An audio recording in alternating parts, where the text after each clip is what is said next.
Welcome to I news. ఒకప్పుడు భారత వ్యాపార రంగంలో ఓ సంచలనం కింగ్ ఫిషర్ అధినేత విజయ్ మాల్యా. బ్యాంకులకు వేల కోట్లు ఎగ్గొట్టి దేశం విడిచి పారిపోయిన మాల్యా గురించి గత 9 ఏళ్లుగా దేశంలో ఒకటే చర్చ. 2016లో లండన్ వెళ్లి అక్కడే తిష్ట వేసిన ఆయన్ను ఒక డిఫాల్టర్ గా, ఆర్థిక నేరస్తుడిగా, దేశానికి నష్టం చేసిన వ్యక్తిగా అంతా చూశారు. తన ఉద్యోగులకు జీతాలు కూడా ఇవ్వలేదన్న కోపం కూడా ప్రజల్లో బలంగా ఉంది. కానీ ఈ 9 ఏళ్లలో ఒక్కసారి కూడా మాల్యా మీడియా ముందుకు వచ్చి తనపై ఉన్న ఆరోపణలపై మాట్లాడలేదు. ఎట్టకేలకు గత వారం రిలీజ్ అయిన ఒక పాడ్కాస్ట్ ఇంటర్వ్యూలో ఆయన మాట్లాడారు.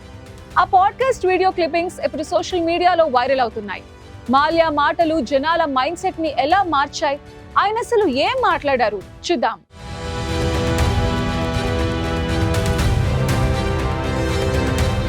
తొమ్మిదేళ్ల కిందట అంటే సరిగ్గా 2016లో విజయ్ మాల్యా దేశం విడిచి వెళ్లిపోయినప్పుడు ఆయన పేరు దేశద్రోహిలా, ఆర్థిక నేరస్తుడిలా మారిపోయింది.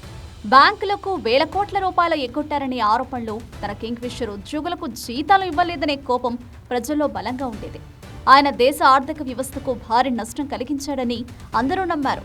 మాల్యా లండన్లో సెటిల్ అయ్యారు. ఇక్కడ మాత్రం ఆయనపై ఆగ్రహ జ్వాలలు మండిపడ్డాయి.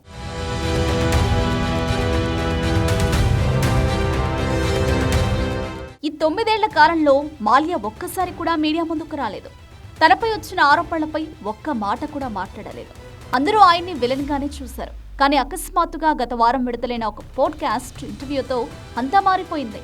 ఆ ఇంటర్వ్యూ వీడియో క్లిప్పింగ్లు ఇప్పుడు సోషల్ మీడియాలో విపరీతంగా షేర్ అవుతున్నాయి. అవి చూసిన జనం ఆలోచనలు ఒక్కసారిగా తలక్రిందులయ్యాయి.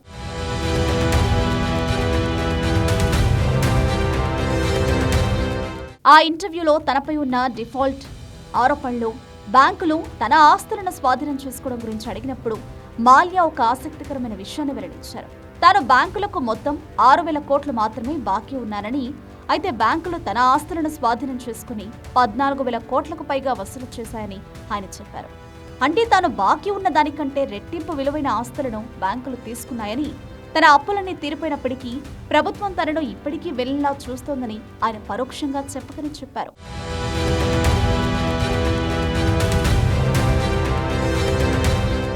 అంతేకాకుండా భారత ప్రభుత్వం తనను బకరాలు చేస్తుందని, తనకి ఇంకే మార్గమో లేకపోవడం వల్లే దేశం విడిచి పారిపోవాల్సి వచ్చిందని వాపోయారు.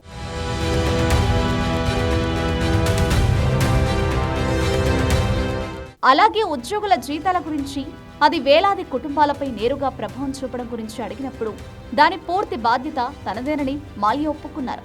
అయితే తాను జీతాలు చెల్లించాలనే ఉద్దేశంతోనే ఉన్నానని, కానీ బ్యాంకులు, భారత ప్రభుత్వం తనపై ఇప్పటికే చర్యలు తీసుకోవడం వల్ల తాను ఏమీ చేయలేకపోయానని వివరించారు.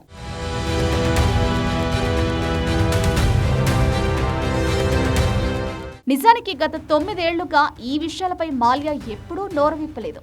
కానీ ఈ ఒక్క పాడ్కాస్ట్ ఇంటర్వ్యూతో ఆయనపై ప్రజల అభిప్రాయం అకస్మాత్తుగా మారిపోయింది.